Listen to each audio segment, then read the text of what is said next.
Did you know? A microscopic image of a dolphin appears on a computer chip hidden deep within the GameCube's system. This is in reference to the Nintendo GameCube's codename, the Dolphin, which is also referenced in many of the console's games. In one of the system's launch titles, Pikmin, the main character Captain Olimar pilots a spaceship called the Dolphin, and in Super Mario Sunshine, most of the game takes place on an island in the shape of a giant dolphin called Isle Delfino. Some speculate that the water-centric themes of Mario Sunshine as well as Legend of Zelda Wind Waker tie back into the Dolphin's name as well. The machine's GPU was even given the Dolphin-inspired name Flipper by the hardware design company ArtX, who helped with the GameCube's creation. Prior to this codename, the successor to the Nintendo 64 was internally referred to by Nintendo as N2000. Unusually, the GameCube has an abbreviation GCN in the West, despite the fact Japan uses the more sensible NGC abbreviation to stand for Nintendo GameCube. What's also interesting about the GameCube's development is that Nintendo developed and patented an early prototype motion controller for the console. The motion controls went so far into development that the game developer Factor 5 experimented with them for potential use in their launch titles. A similar situation occurred with Nintendo and Factor 5 during the development of the Nintendo 64. Factor 5 wanted to use the Nintendo 64 expansion pack to improve Star Wars Rogue Squadron's graphics, but Nintendo only wanted the pack to be used with hardware peripherals. After seeing the graphical benefits that the expansion pack gave to Turok 2 Seeds of Evil, however, Nintendo decided to allow Factor 5 to use the expansion pack. The GameCube itself released after about 4 years of development and was helmed by Dr. Wei Yen, a graphical engineer who had been the head of Nintendo Operations SGI, the department responsible for the Nintendo 64's fundamental architectural design. The GameCube's final design strangely has code referencing Nintendo 64 peripherals, such as the rumble pack and memory card, and even obscure peripherals such as the keyboard and mouse. Chunks of text containing these strings can be found as leftovers in various games like Wario World. A version of the GameCube service disc can also detect Nintendo 64 controllers.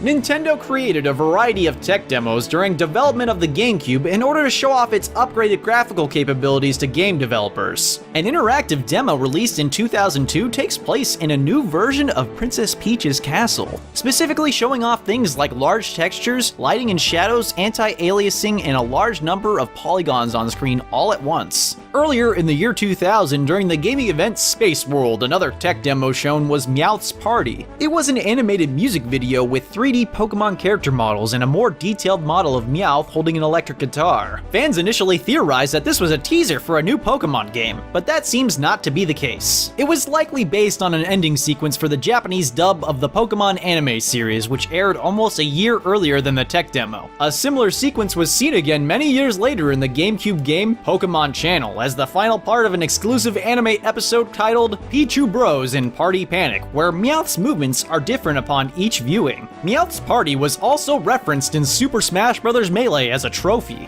The GameCube was the first major console in Nintendo's history to not launch with a game where Mario is the protagonist. Instead, Luigi's Mansion was developed as the system's Mario Universe game. After the GameCube's worldwide release in 2002, players began to unlock some interesting secrets found right in the system's startup screen. The most well-known of these secrets can be triggered by holding down the Z button on the controller while the startup intro animation plays.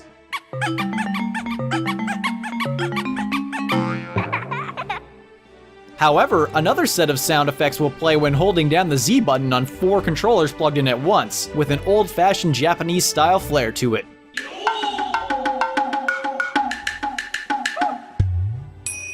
The soft reflections on the logo's graphics also share a fun secret. The texture mapped onto them is the same texture used for all shiny objects, and the Nintendo 64 logo in The Legend of Zelda Ocarina of Time and Majora's Mask. When on the menu screen itself, a slow ambient tune is heard in the background. Speeding it up by about 19 times normal speed reveals the slow series of tones is actually the Famicom Disk System startup jingle.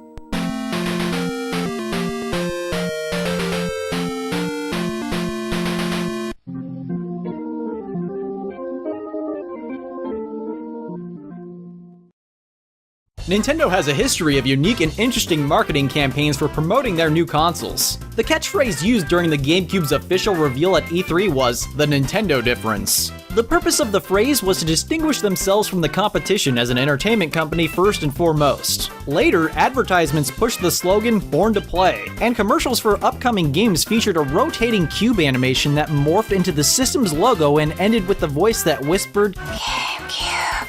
In what was possibly the most bizarre piece of advertising was a contest titled, "What Would You Do for a Nintendo GameCube?", where fans were picked to perform stunts that they'd chosen in order to prove themselves as the most dedicated Nintendo fan. The 5 finalists who made it to the competition on November 1st, 2001 in San Francisco had a collection of incredible acts. They included a man from Illinois who proposed to his girlfriend while they were dressed up as Mario and Princess Peach, a man from New York who juggled several Nintendo systems while dressed up as Mario while whistling the Mario theme, a little boy from Wyoming who painted a Nintendo GameCube logo out of condiments only using his tongue, a girl from Arizona who ate a Nintendo GameCube-sized replica of uncooked Spam, chocolate syrup, and cat food. And finally, the grand prize winner, Corey Olksberry from Texas, who shaved his head, painted himself blue with a leaf on his head to look like a Pikmin, and ate a bowl of worms and crickets. Olksberry won a prize pack including a GameCube, a Game Boy Advance, a collection of games, and $5,000 for his act.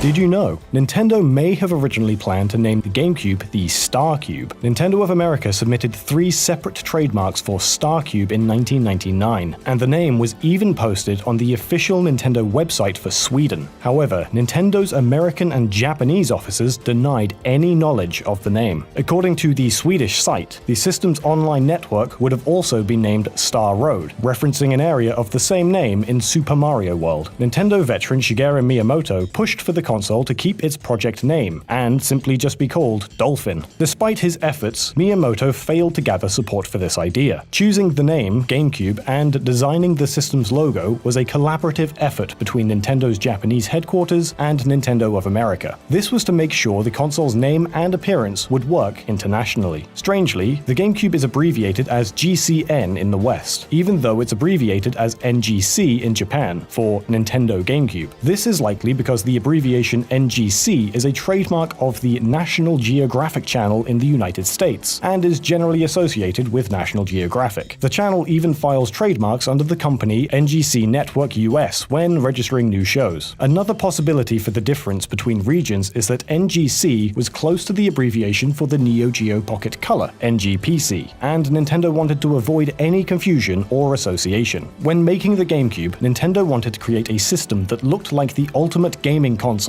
and not just another entertainment device that sat on a shelf. Several early designs were flatter than the GameCube, and one design even looked like a UFO. These designs kept leading to dead ends, however, so Nintendo looked at how gamers actually interacted with their consoles. Research at the time showed that Japanese families preferred smaller electronics in their household, and this data influenced Nintendo's designs. Most families had multiple TVs at home, and Nintendo wanted the system to be easy to take from room to room, or even to a friend's house. They decided to make the system compact and easy to hold to fulfill these needs. This is also why the system has a handle on its back. Although the GameCube's design had a mixed reception, its controller is often praised. The GameCube controller went through the most revisions of any Nintendo controller before it. The controller took 3 years to develop and was updated on a monthly basis. At one point, the B button was kidney-shaped like the X and Y buttons, and there was even a prototype controller that lacked a D-pad. While designing the controller, Miyamoto wanted to focus on the recognition of the joypad's main button, and making sure the player immediately knew which button was most important for playing games. The controller was also designed to have different, distinct shapes for each button. This was so that players could know which button they were touching without having to look at the controller. In 2008, Nintendo almost faced a ban that would stop them from selling GameCube, Wavebird, and Wii Classic controllers. Nintendo lost a case that appealed against a $21 million patent infringing lawsuit from a Texas-based company called Anascape. The patent seemed to be a generic patent relating to video game controllers and the application of analog controls, which Nintendo questioned the validity of. Because Nintendo lost the case, they were told that they would no longer be able to sell their controllers. However, they were allowed to continue selling their products while they took the case to the US Court of Appeals. The appeals court ultimately sided with Nintendo, and the company were free to continue producing and selling controllers. Nintendo had to deal with legal affairs of another kind early in the GameCube's life. Shortly before the console's release, Microsoft offered to buy Nintendo for $25 billion. Nintendo of America's then president, Minoru Arakawa, originally thought the offer was a joke, but once Microsoft's intentions were clear, Nintendo took the offer seriously and discussed the deal in Japan over 6 or 7 meetings. Microsoft wanted Nintendo to drop its console business and make games for the Xbox, but Nintendo's CEO at the time, Hiroshi Yamauchi,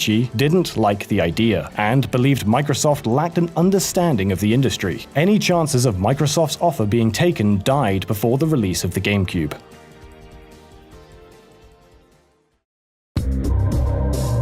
Although Nintendo turned down Microsoft's offer, they did forge business relationships with other gaming companies. After the GameCube's release, Nintendo and Sega teamed up to bring Phantasy Star Online Episodes 1 and 2 to the GameCube, complete with online play. However, their partnership led to some unintended damages. In October 2003, it was discovered that, when used with Phantasy Star Online, the GameCube's broadband adapter could channel unauthorized programs and code to the GameCube. This included retail GameCube games copied onto a computer, which opened the doors for piracy. Hackers found that when playing Phantasy Star Online, they could change some of the connection settings and access locations on their own computer instead of the game's official servers. This allowed them to stream their own code directly onto the GameCube. In response to this, Sega released an updated version of the game that fixed the exploit and made much of the game's online content available offline. Beyond online connectivity, Nintendo put an emphasis on Game Boy Advance connectivity while developing the GameCube. One game that would demonstrate the possibilities of GameCube and Game Boy Advance interaction was Stage Debut. Stage Debut was planned to work in sync with the Game Boy Advance's Game Eye add-on. The Game Eye was a camera which would allow people to take pictures and overlay these images on 3D models in Stage Debut. Although both Stage Debut and the Game Eye add-on were cancelled, the game inspired the creation of Nintendo's Mii characters, another unusual set of GameCube add-ons released exclusively in Japan. The game Ohenro-san, Hoshin no Dojo, came with an optional mat and pedometer. Ohenro-san was a literal walking simulator and was made specifically for the elderly. The player could stand on a mat add-on and walk on the spot, causing the in-game images to progress in a Google Street View style fashion. Using the pedometer, players could also walk outside, then download its step count to the game to progress. Gamers would walk the grounds of 23 Japanese temples in the game. This was a sample of the 88 temples associated with the real-life Shikoku pilgrimage. As well as unusual add-ons, there was an entire GameCube console that wasn't produced by Nintendo. While developing the GameCube, Nintendo licensed the system's gaming tech to Matsushita, the company which owns Panasonic. This was part of a deal struck while Matsushita produced the optical disc technology for the GameCube. Because of this collaboration, Nintendo sanctioned Matsushita's development of the Panasonic Q. The Q was a Panasonic-branded GameCube capable of playing DVD movies, and although there was interest behind the idea of a DVD-compatible GameCube, the Q sold poorly and was discontinued in 2003. Due to the Q having a different shape to the GameCube, as well as legs on its base, the original Game Boy player couldn't be attached to it. Enough Panasonic Q owners complained about the incompatibility that Nintendo actually partnered with Matsushita to create a Game Boy player specifically for the Q. There was yet another device capable of playing Game Boy Advance games made for the GameCube. Dell made a third-party Game Boy player rival called the Advance Game Port. The device is largely seen as inferior to the Game Boy player, as many games have audio and video issues. However, the Game Port did have a built-in action replay feature for cheats, as well as a save slot feature for saving anywhere.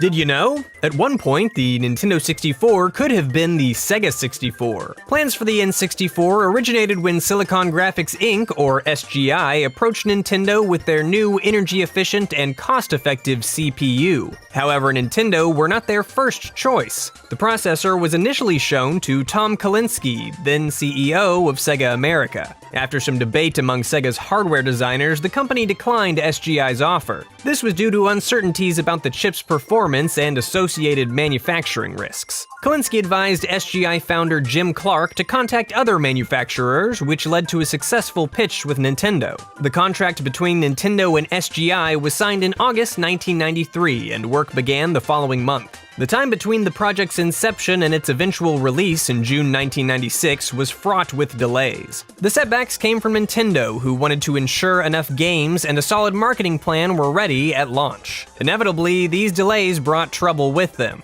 To prevent impatient fans from buying other consoles during the 1995 holiday season, Nintendo ran advertisements well in advance of the N64's release. These ads boasted that the Nintendo 64 was well worth the wait. Only if you want the best. Nintendo's confidence in the N64 partly came from a previous venture with Silicon Graphics technology, Donkey Kong Country. Country's visuals played a key role in its massive success and allowed Nintendo to compete visually with emerging 32-bit systems. And since Sega were recklessly diving into the next generation with the Saturn, Nintendo felt comfortable delaying the N64 by 6 months to ensure its quality. These delays inadvertently led to major developments in the World Wide Web. Jim Clark resigned from SGI in February 1994 and began brainstorming new ideas alongside a software engineer named Mark Andreessen. Encouraged by Clark's previous experience with Nintendo, their first idea was an online service for the N64. When they discovered the system wasn't intended to ship until late 1995 at the time, they went back to the drawing board. The next project they eventually settled on was the world's first commercial web browser, Netscape Navigator, which played a huge role in popularizing the internet as we know it today. Andreessen has himself speculated that the duo probably wouldn't have made Netscape had the Nintendo 64 released earlier than it did.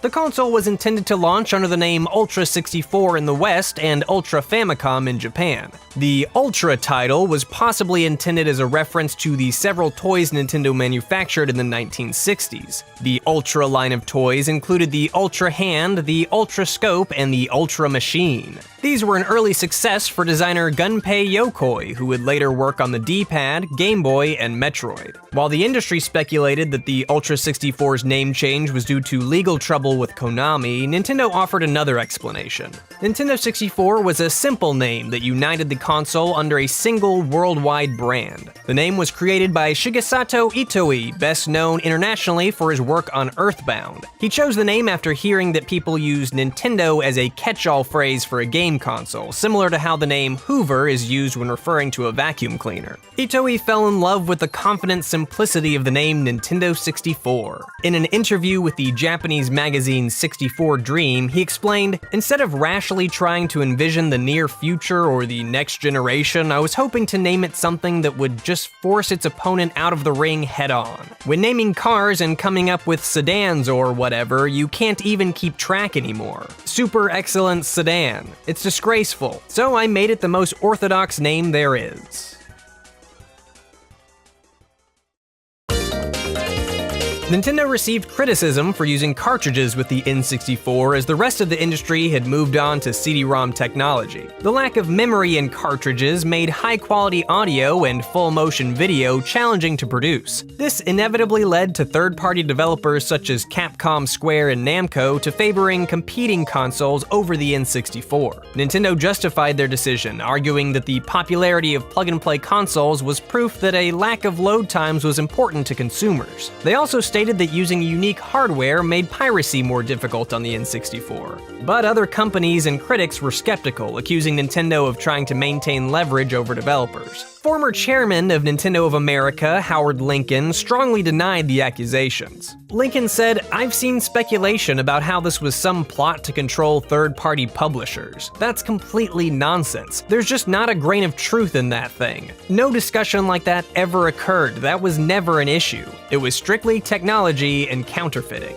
However, Lincoln believed that CD technology was still improving and Nintendo could change formats as soon as discs became the better choice. Eventually, talented developers were able to compress full-motion video and high-quality audio onto N64 cartridges. Angel Studios in particular managed to compress Resident Evil 2 from 2 CDs onto a single cartridge. The team had some difficulty doing this and severely underestimated what it would take to compress over 200 unique pieces of music onto a single cartridge. Under-budgeted as a result, they turned to Factor 5, a company notable for their ability to compress complicated audio onto N64 cartridges. Factor 5 previously helped with speech compression in Pokémon Stadium and even managed to include full audio commentary for every level in Star Wars Episode 1: Battle for Naboo. This commentary was regarded as one of the first of its kind in video games. Despite the efforts of Nintendo and their partners, the cartridge format had undeniable drawbacks. Cartridges were approximately 10 times more expensive to produce than CDs and took 2 to 3 weeks to manufacture, whereas CDs took 2 to 3 days. To counter this, Nintendo considered letting players bring their cartridges to participating Lawson stores across Japan and replace the software on the cartridge with another game.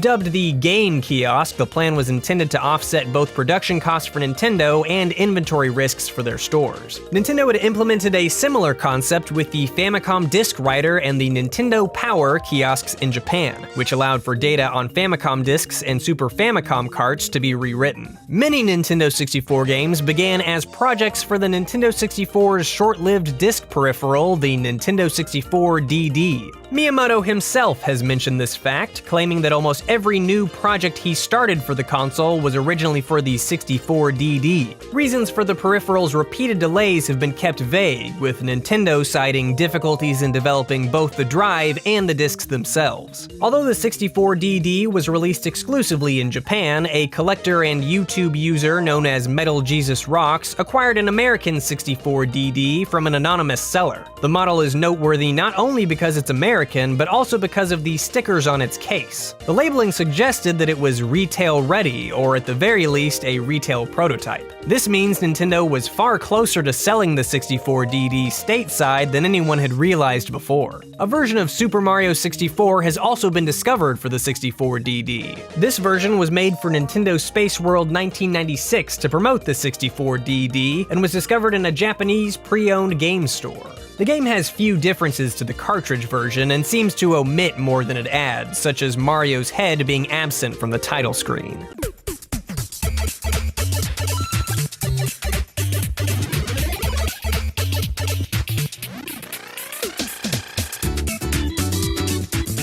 Did you know? The Nintendo Entertainment System, or Family Computer in Japan, was almost the world's first online multiplayer gaming system. According to Shigeru Miyamoto, plans for an online multiplayer network were scrapped due to the telecommunication infrastructure at the time not being able to support it. Nintendo eventually released a modern peripheral for the Famicom in Japan, but it wasn't used for gaming. Instead, it was positioned as a device for adults. It allowed users to view and trade stocks, gamble on horse races, and view banking data, amongst other things. Due to persistent connection problems and the inability to attract financial-savvy users to the child-friendly gaming console, support for the modem was dropped. But according to Nintendo hardware designer Masayuki Yamura, the experience with the Famicom modem helped lead the Super Famicom's Satellaview add-on. The development of the Famicom began in the spring of 1982 under the codename Project Gamecom. Initially, Nintendo's research and development division were interested in creating a system that would allow near one-to-one ports of arcade hits in the home market. In fact, when negotiating with chip manufacturers for their upcoming console, Nintendo brought the arcade version of Donkey Kong as an example of what they wanted, instead of using the other home game consoles as a reference. Ultimately, the final CPU chosen for the Famicom's hardware was different from what Nintendo used in their arcade machines. This meant that the porting process of arcade games wouldn't be as simple as converting the pre-existing program. The games had to be recreated from scratch. In the case of Donkey Kong, designers meticulously examined every pixel of the arcade screen and measured the timing of animations with a stopwatch. The outer design of the Famicom was given the color red by request of Nintendo president Hiroshi Yamauchi, because it was the color of his favorite scarf. The console's eject button, which would cause cartridges to pop out, was suggested by designer Gunpei Yokai. It served no practical purpose and was simply added because he thought children would like it. The Famicom came with 2 controllers hardwired into the back of the unit. This was done in an effort to reduce costs, but the decision was made after initial plans to add controller connection ports to the front. Remnants of this can be found inside the system, as the controller wires actually connect in the front of the circuit board, but are extended out to the back internally. More early plans for the Famicom's controllers included arcade-like joysticks, but Nintendo eventually settled on using their patented D-pad from the Game & Watch portables. In fact, at one point, a Game & Watch unit was gutted and wired to the board of the Famicom prototype as a controller for testing. Like the Game & Watch, early releases of the Famicom controller came with soft, rubbery buttons, but these soft buttons wore down easily, causing Nintendo to update the controllers with hard, round buttons. Concerns over degradation also informed the design of the game cartridges. Nintendo worried about the physical quality of the cartridge pins because of the bad experiences with faulty connections and abrasion in their arcade units. So, rather than using pre-existing connection technology, Nintendo developed their own custom hardware. However, this meant that they had to test the connections themselves. This resulted in a period where employees were tasked to insert and remove games over 5,000 times in a row to ensure the cartridges wouldn't degrade for average users.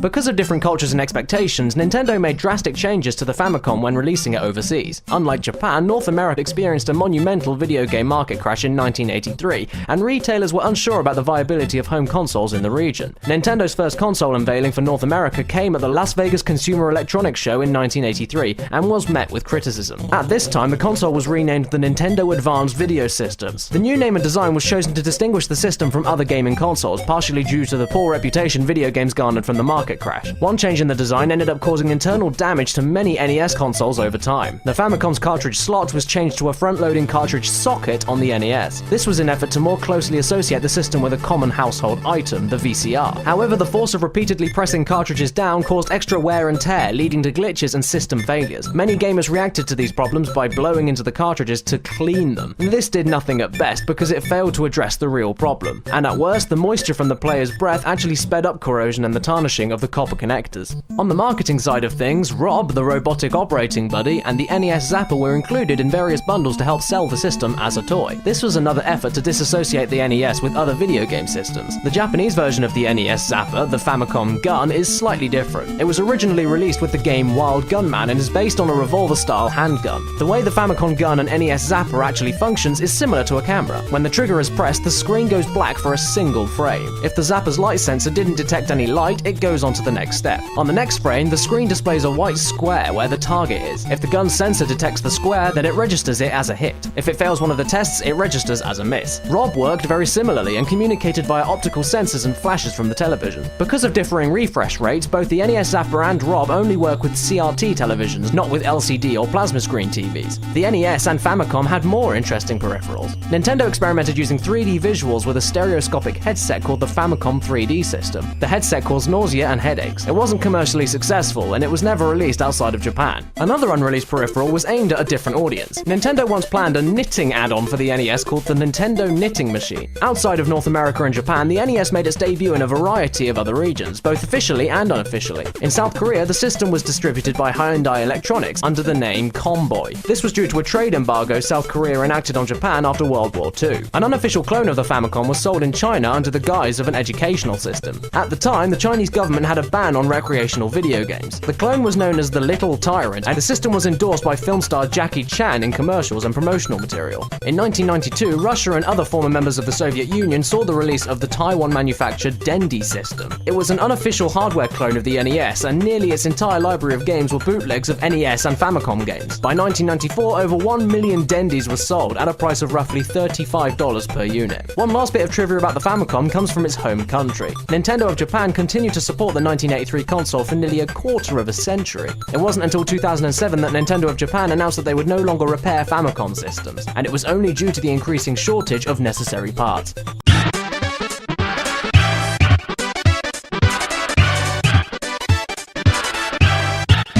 Did you know? The Super Nintendo was developed in response to the Sega Genesis growing in market share. Nintendo was satisfied with the sales of NES games and had no immediate plans to develop a new console. Even after the release of Sega's hit Sonic the Hedgehog, Nintendo was unimpressed and convinced their games were better. But as the Genesis grew and developers drifted to Sega, it dawned on Nintendo that their grip on the industry was slipping. The Genesis also had an impact on the Super Nintendo's design. The system was called the Super Famicom in Japan and had a bright, colorful presentation with a multicolored logo and buttons. But the North American branch of Nintendo did not want the system to be perceived as a toy. This is why the Super Nintendo has a more muted color scheme and a dark gray logo. The system was given a curved loading bay to help prevent a common service issue from the previous console generation. Some gamers would place drinks and bowls of cereal on top of the flat NES, leading to spills through the ventilation duct and inevitable damage. This is also why the Super Nintendo's air vent is on the back. During the production of early Super Nintendo units, a mixture of flame-retardant chemicals were added to the plastic formula for safety reasons. But several batches had an improper mixture of the chemicals, leaving some units units of the Super Nintendo susceptible to a yellow discoloration over time. Many years later, fans discovered ways to remove the yellow color with a combination of cleaning chemicals. During early stages of development, one of the prototype designs for the North American Super Nintendo featured a crank lever mechanism to load and unload games. Many early prototypes were different in shape and size from the Super Famicom. Nintendo rejected these designs because, in addition to wanting something simple to use, they didn't want to change the internal components between the North American and Japanese versions of the console. In fact, the identical internal hardware means that Super Nintendo systems can play Super Famicom games with only a simple modification. The system's only region locking was the fact that the cartridges were shaped differently for each region. Some early concepts for the Super Famicom included backward compatibility with an additional slot for Famicom games, but this idea was scrapped to save cost. There was even a prototype unit that would connect the Super Famicom and Famicom games. The Super Famicom was designed with the intention of adding expansion units on the bottom, including the ill-fated Nintendo PlayStation and the Japanese-only Satellaview add-on. The Satellaview was a method of digital distribution through satellite, similar in concept to Sega's Mega Modem and the Sega Channel services. The add-on featured exclusive downloadable games like F-Zero 2 and a remake of the first Zelda game with a Link to the Past graphics. It also featured a very early system of downloadable content that was stored on expansion cartridges. In addition to playing games, Satellaview players could listen to real-time radio shows and read digital magazines, all of which were accessed in an Earthbound-like hub world. Nintendo continued to support the Satellaview for 5 years until March 2000.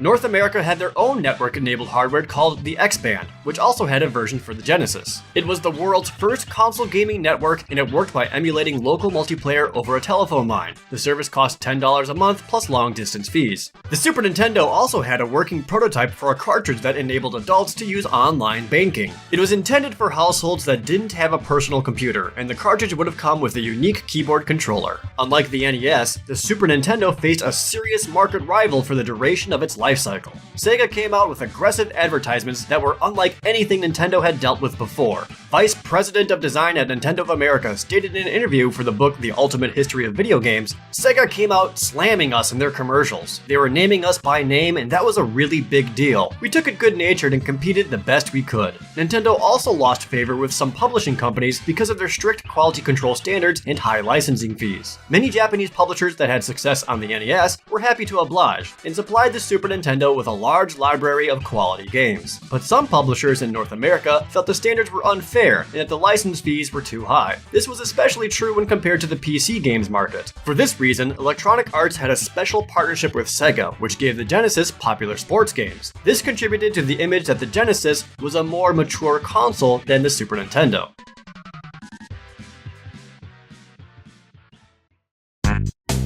One of the biggest blows to the Super Nintendo's reputation came when Mortal Kombat was ported to both the Genesis and the Super Nintendo. The Genesis version included red blood like the arcade version, but Nintendo effectively censored their version by changing the color of the blood and altering some fatalities. The resulting comparison caused an enormous backlash and harmed Nintendo's image with core gamers. This marketing blunder didn't happen without warning. Former Nintendo Executive Vice President Howard Lincoln recalled, "Acclaim kept coming back and saying, 'Look, we're going to make the Sega version and it's going to be right in line with the coin-op game. Having a toned-down version for Nintendo? Do you guys really want us to do that? Does that really make sense?' Nintendo's strict code of standards excluded excessive blood, and they rarely made exceptions, so they forced the change. As a result, the Genesis version of Mortal Kombat outsold Nintendo's censored version 4-1. The results were so painful for the Super Nintendo that some industry members suggested that senatorial hearings in North America about violence in video games was crafted by lobbyists working for Nintendo.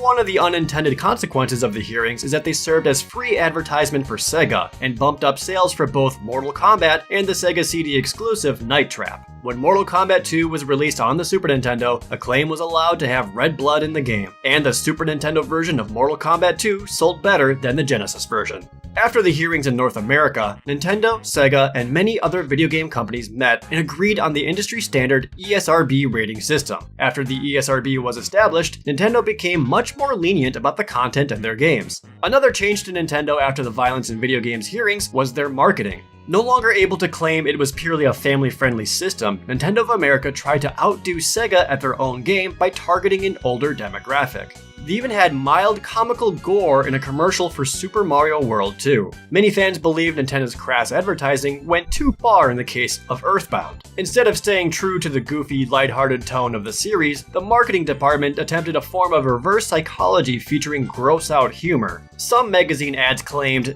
"This game stinks," and included scratch-and-sniff stickers based on foul odors. Earthbound sold very poorly in North America, and the advertisements are often blamed for the poor sales. South Korea got the system shortly after it released in Japan. However, it was named the Super Comboy and was distributed by Hyundai. This was due to laws that aimed to censor any and all Japanese culture in South Korea after World War II. Hyundai also distributed the original Nintendo as the Comboy, the Nintendo 64 as the Comboy 64, and the Game Boy as the Mini Comboy. Speaking of the Game Boy, the Super Nintendo wasn't powerful enough to emulate a Game Boy through software. So in order for the Super Game Boy to play actual Game Boy games, it had all the vital components of a Game Boy inside it. These components process the game, and the Super Nintendo simply displays the image.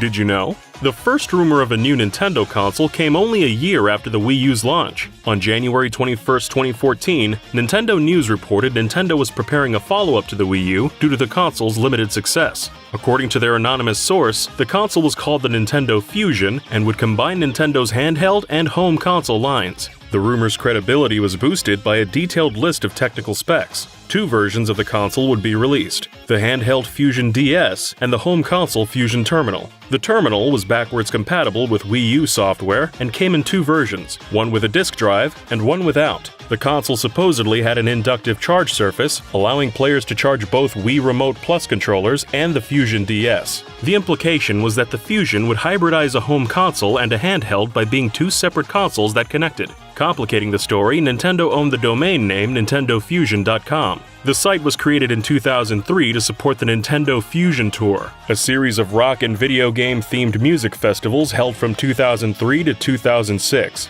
However, the names of the components provided in the specifications raised some suspicions. Dan Van Winkle at the Mary Sue said names such as Jumpman, Kong, and Barrel did not fit with Nintendo's history of thematic but non-game related names for the components. For example, the GameCube's GPU was named Flipper, a reference to its codename, Dolphin. Kotaku's Jason Schreier also scrutinized the Nintendo News article, asking writer Kevin McMinn about his source. Although McMinn knew little about the source's identity, they'd provided him reliable insider information in the past. McMinn was frustrated that while he carefully stressed none of his claims were verified, the online community did little to heed his warning. He said in the future he'd probably keep these tips to himself, as the article was nothing more than a pain in the neck, really. Further doubt was cast when the same rumor, including the list of specs, was posted to the website Game Realm on the 1st of January that year. The info supposedly came from an anonymous source, and the article admitted the info should be taken with a huge grain of salt. Schreier concluded his investigation by noting one or two anonymous emails could easily snowball into articles on some of the largest gaming websites. With the Wii U being just a year old, some dismissed any rumors, believing it was too soon for a new console. But late Nintendo president Satoru Iwata confirmed in a May 2014 investors meeting that Nintendo was already exploring new hardware ideas. The goal for the Switch had been decided. The company wanted to redefine video game platforms. Iwata estimated it would take around 2 years to accomplish this goal. In December 2014, an article was published in the Japan Times claiming the Sharp Corporation was entering a deal with Nintendo to supply the company free-form display LCDs that could fit any shape. Mass production of the screens would supposedly start in early 2016, and many assumed Nintendo would use Sharp screens in a new portable console. One of the Japan Times' sources even suggested Nintendo intended to use the screens' free-form capabilities to create a hole in the center of the display. The Switch, then named the NX, was first officially named on March 17, 2015 at a Nintendo investors meeting. Nintendo was mostly focused on their new partnership with DNA and their plans to bring Nintendo properties to mobile. To assure investors they were still dedicated to gaming systems, Iwata revealed the existence of a new dedicated game platform codenamed NX. He hoped Nintendo's foray into mobile gaming would get casual gamers to buy the NX through their new interest in Nintendo. Nintendo would also launch a service where players could log into a Nintendo account regardless of which system they played on. No further details were announced at the time, and with a lack of details came rumors, many of which anticipated a connection between the NX and Nintendo's new foray in mobile games. Some outlets read the announcement as the death of of the Wii U, and anticipated further details at E3 that year. However, Iwata soon clarified the new console wasn't imminent, and the company would not make announcements about it at E3. It was only announced to dispel concerns about Nintendo exiting the console market. Iwata also said the NX wouldn't be a continuation of either the Wii U or the 3DS. Rather, it would appeal to a broad audience by taking into account different playing habits worldwide. This comment sparked speculation that the NX would lack region locking, letting players import games without modding their console. Around this time, Wired's Chris Kohler made an accurate prediction. The NX would integrate a handheld and home console into a single device. He presented the investors his presentation in March 2014 as evidence, where Iwata expressed frustration that Nintendo had to make handheld and home console software separately. The handheld and home console divisions of Nintendo had historically been separated as a result, but in 2013, Iwata united the two under Genyo Takeda's supervision. Iwata claimed vast technical advances allowed Nintendo to achieve a fair degree of architectural integration. Taking advantage of this allowed Nintendo to easily port games between handhelds and home consoles, helping solve the problem of game shortages on their systems. However, Iwata said Nintendo would only truly be able to take advantage of this advance with their next system.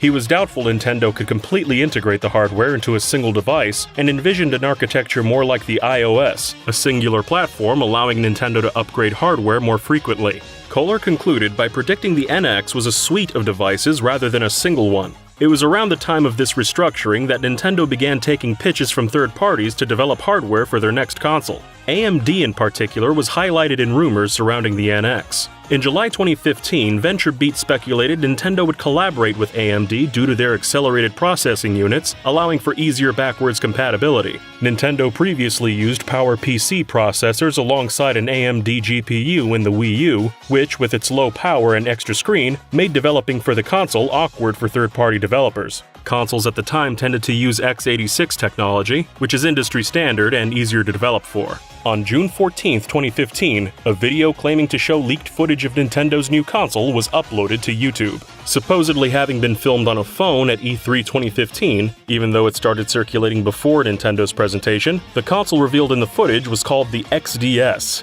It combined features of the Wii U and 3DS and was able to play games from both systems. The top screen could be turned around and slotted back in, making the XDS resemble a more traditional single-screen unit. Many spotted signs the presentation was fake. The voice used in the clip seemed to be Bill Trinin's, a Nintendo Treehouse employee unlikely to host such a high-profile presentation. It was speculated the audio was lifted from a Treehouse event or Nintendo Direct. Additionally, Nintendo had no physical presentation at E3 that year, opting for a Nintendo Direct presentation. Finally, the idea for the console contradicted Iwata's statements that the NX wouldn't continue the Wii U or 3DS lines. No major news sites reported on the footage, instead reporting on contradictory yet more reliable rumors. But then, another fake presentation surfaced. This one showed a console called the Nintendo Cross, which played on rumors about the partnership between Nintendo and AMD. The console was supposedly able to stream Wii U and 3DS games to tablets, smartphones, or the Wii U gamepad. It also boasted an unrealistic launch lineup, including Mario, Metroid, and The Legend of Zelda.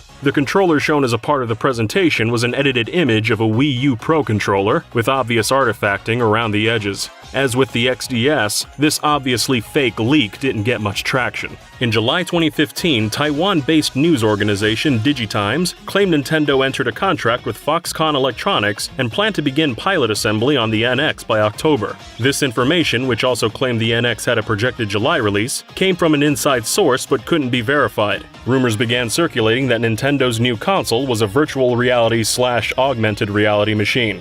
News outlet DigiCapital speculated Nintendo was entering the VR space to try and fill a market gap, as Miyamoto and Reggie Fils-Aimé both had talked about a lack of fun social games commercially viable in VR.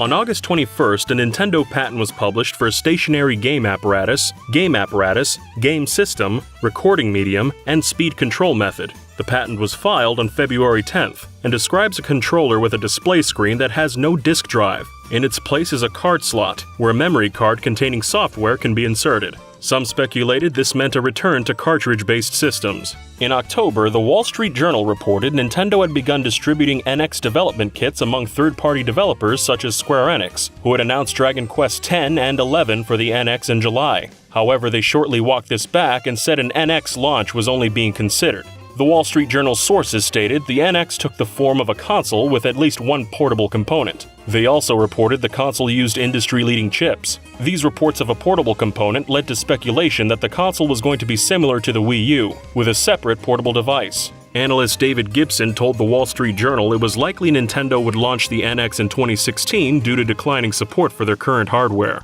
In November 2015, a Digitimes article claimed 12 million NX units were expected to ship globally in 2016. According to the article, the target was initially 20 million, but this number was scaled back due to difficulty obtaining the required components. Around this time, another patent was published online. The patent, filed by Nintendo in June 2015, was for a game apparatus and information processing apparatus, and showed a long oval device with two pentagons at either side similar to the 3DS's circle pad. These pentagons could be used as buttons that adjusted to meet the player's preferences, such as changing to suit left or right-handed players. Most notably, the entire front of the pad was a touchscreen display. While it wasn't confirmed to be an official Nintendo venture, the nature of this patent and the odd shape of the display led some to conclude the device was the reason Nintendo partnered with Sharp. Sharp's free-form display was perfect for such a device, and the rumored holes in the screen could be used for analog pads. Another patent was registered by Nintendo of America on December 3rd. The patent hinted at a device that was both a home console and a portable console.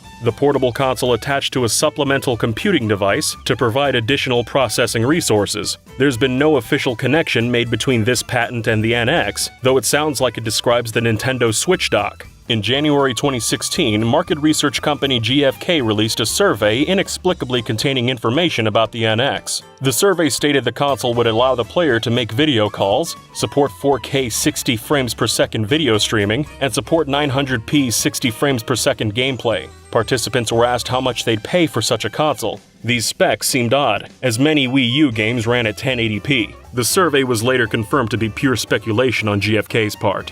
Then came even more rumors. The Wall Street Journal tech reporter Takashi Mochizuki claimed the NX might work with smartphones, PCs, and even rival the PlayStation 4. He cited industry insider David Gibson as a source for this. On January 28th, industry consultant Dr. Serkan Toto announced Bandai Namco was developing several NX titles, including Super Smash Bros., which was said to be a launch title. Whether this game was to be a sequel to or port of Super Smash Bros. For Wii U was unclear. In February 2016, behind-the-scenes info was given to DualPixels.com from a leaker known as Gino. Gino had a reliable track record of leaks, having accurately predicted new Pokémon forms and Microsoft's IllumiRoom project. He outlined a console that started production in 2014 and alleged Nintendo hadn't had this much forward momentum on a console launch since the original Famicom. Internally, the NX was supposedly thought of as Iwata's final project, and employees were said to end meetings and brainstorms by chanting, "For Iwata." Gino went on to describe a console with a wireless HDMI dongle that allowed it to connect to the television,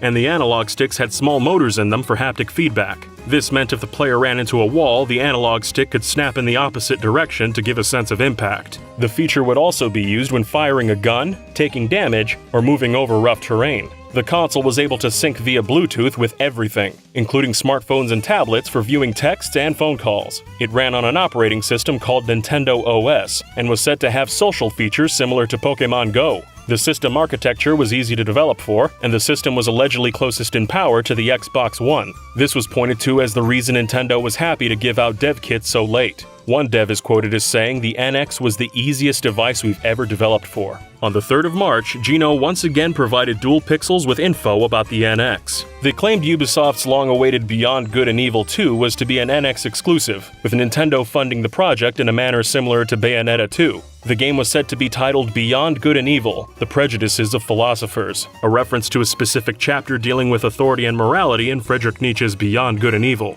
This rumor was lent weight by Michael Ansel name-dropping Miyamoto when discussing the sequel with Tim Schafer. Upon investigation, Destructoid confirmed many of Gino's details with a second unnamed source. On the 15th of March, DualPixels published another article, this time claiming Luigi's Mansion 3 was to be a launch title for the NX. The game would show off how powerful the console was by creating a game that looked like the American commercial for Luigi's Mansion Dark Moon. The game would also use haptic feedback in the analog sticks. The following month, Geno claimed Activision was throwing their support behind the NX, gunning for a new Call of Duty game called Bloodlines to be on the console. On March 17, 2016, images began circulating of a controller with an LCD screen that looked very similar to the patent made public in December 2015. Initial images were posted to Reddit by user Idris2Dev, containing the console and a post-it note reading, "You will say wow." The quote was from Iwata in reference to the Wii. Idris2Dev claimed the shoulder buttons had a scroll function similar to a mouse wheel. Users were quick to point out inconsistencies with the image, suggesting it was fake. The lighting under the screen wasn't uniform, and the image on it appeared to be an Unreal Engine 4 demo, which Nintendo was unlikely to use. A similar image was uploaded by user Perkel37 6 days later. The entire rumor was soon undermined when the first image was revealed as a fake. A video was posted proving the 3D image of Idris2Dev's controller was edited together. Perkel37's photo was soon proven fake as well, but unlike the first hoax, it was of a physical object made using a 3D printer. YouTube user Frank Sanquist uploaded a video on March 25th showing how he made the mock-up. At a Nintendo investors meeting in March 2016, Iwata's successor Tatsumi Kimishima confirmed the NX would launch in March 2017 and would not be sold at a loss. More rumors emerged in April 2016. Reddit user Untyped Hero posted small tidbits of information. The NX ran on an x86 architecture, backed up data to a Nintendo server, could handle ports of current-gen games, interacted with smartphones and tablet apps, and could support an additional screen. The user was verified by the mod team as someone with connections to Wii U developers, lending weight to his claims. Then in came a large information dump from NeoGAF user 10K, describing yet another console Nintendo supposedly had in development. Set to be a successor to the Wii U's gamepad streaming technology, the console would have a screen controller with basic OS functions, but no processing power of its own. This controller was able to access the NX console from anywhere, though 10K did not explain the logistics of such a feature. They added that the console would have a custom Polaris-like GPU, referencing the Polaris series of AMD chips.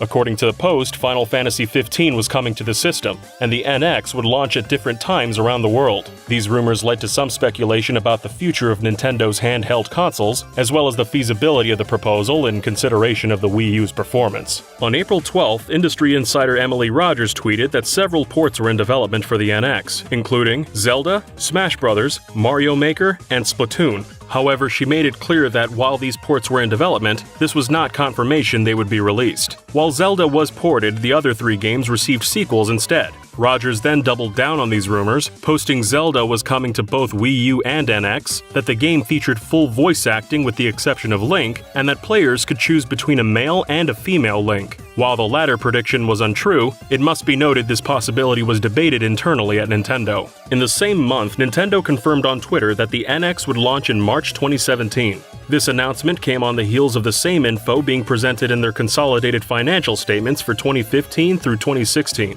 Nintendo also announced Breath of the Wild would release on both Wii U and NX simultaneously, delaying its release until March 2017. Many assumed the console was going to finally be revealed at E3 that year, but Nintendo stated they were showing only the new Zelda at E3, and not the NX. In June, DigiTimes reported on this rumor, claiming Nintendo delayed mass production of the NX from mid-2016 to early 2017 in order to add VR features. As the only VR feature Nintendo has added takes the form of Nintendo Labo, this claim is doubtful. In May, rumors the NX was ditching optical discs for cartridges resurfaced. Macronix, the company historically responsible for supplying Nintendo with its ROM chips, stated they were expecting a large amount of growth around the launch of Nintendo's new console. On May 13th, Rogers posted on her blog, refuting claims the NX ran on x86 architecture. She said the console used custom-made industry-leading chips. She finished her post by noting the only console the NX beat in terms of power was the Wii U. Rogers' claims were corroborated by Reggie Fils-Aimé in June.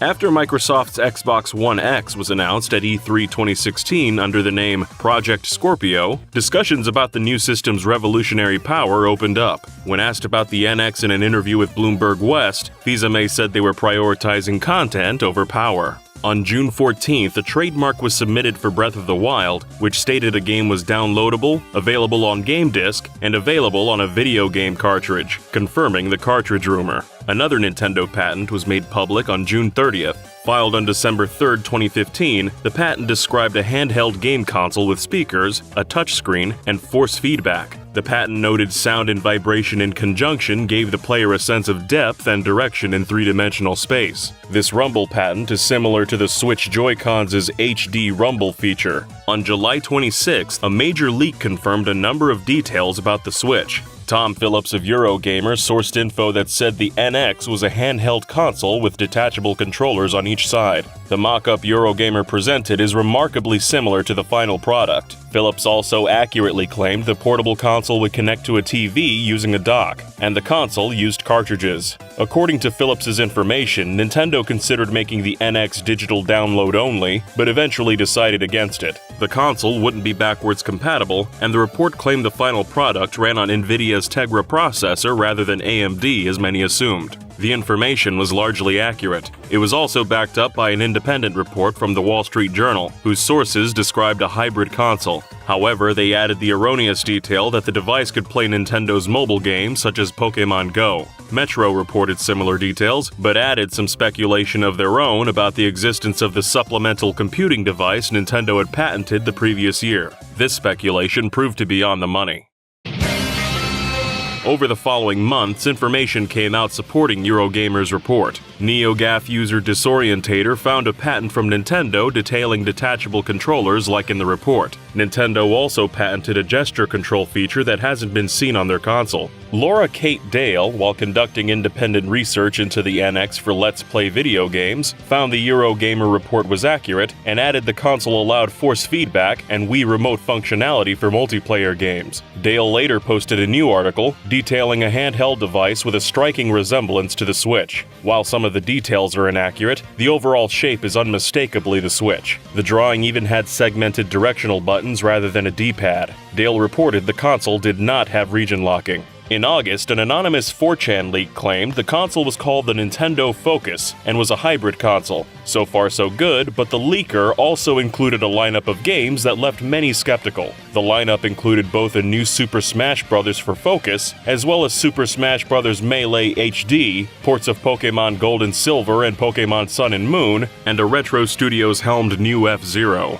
On September 16th, the Breath of the Wild amiibo range inadvertently revealed the NX's release date. They were posted with a launch date of March 4th, 2017, although this date was quickly changed to a vague March. The date ended up being one day out, with the Switch launching on March 3rd. On September 20th, Pokémon Company CEO Tsunekazu Ishihara stated in an interview with the Wall Street Journal that the NX was trying to change the concept of what it means to be a home console device or a handheld device. Many took his statement as definitive proof the NX was a hybrid console. Later that same month, what was believed to be a sketch from a Foxconn employee was posted to NeoGAF. The sketch detailed a machine that looked very similar to the final Switch console, including one stating the dock improved the power of the handheld. The accuracy of the sketch is surprising, as it was soon confirmed to be fake. The original image was sourced to a since-deleted Chinese forum thread where users posted their ideas for the NX. However, it must be noted the same forum had previously been used to leak the PlayStation 4 Slim and PlayStation 4 Pro designs. On October 14th, My Nintendo news writer SSF1991 revealed that the Macquarie Group, an investment banking firm, had predicted the NX would be revealed the following week.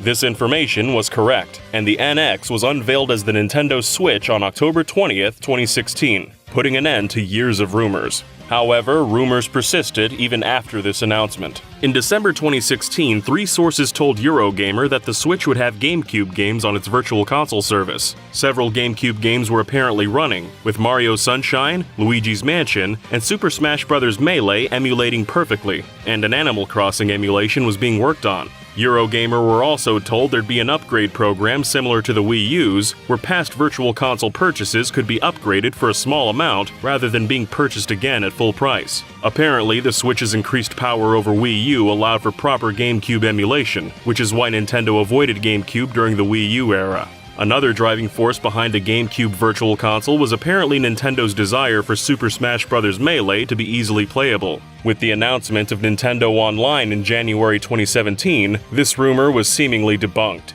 On October 4th, 2018, the Wall Street Journal reported Nintendo was planning a new version of the Switch to be released the next year. The new model was meant to boost the console's momentum, which had waned after its launch year. Nintendo's known for revised versions of their handheld hardware, such as the Game Boy Advance SP, the DS Lite and DSi, and the 3DS XL and new 3DS. Nintendo frequently denied claims they were planning a hardware revision. In January 2019, President Shuntaro Furukawa stated in an interview with the Sankei News that rumors of a price drop or hardware revision weren't true. Nevertheless, a Nikkei report issued soon afterwards claimed that Nintendo would release a smaller, cheaper Switch in 2019. This smaller Switch was to cost less, but have fewer features. In April, Nintendo gave a muted forecast for its financial performance and included no plans to unveil a new version of the Switch at E3 that year. Some investors and analysts considered this a bad move. However, a drop in the number of Switches Nintendo held in inventory led many to believe they were indeed preparing for the release of a new Switch. The Wall Street Journal, citing sources from a supply chain in Southeast Asia, reported Nintendo would continue releasing the original Switch model along with two new versions. In June, a series of Switch Lite accessories appeared on Chinese gaming accessory manufacturer Hanson CN's website. Many were skeptical as the renders used a mock-up of a Switch Mini that was circulating online.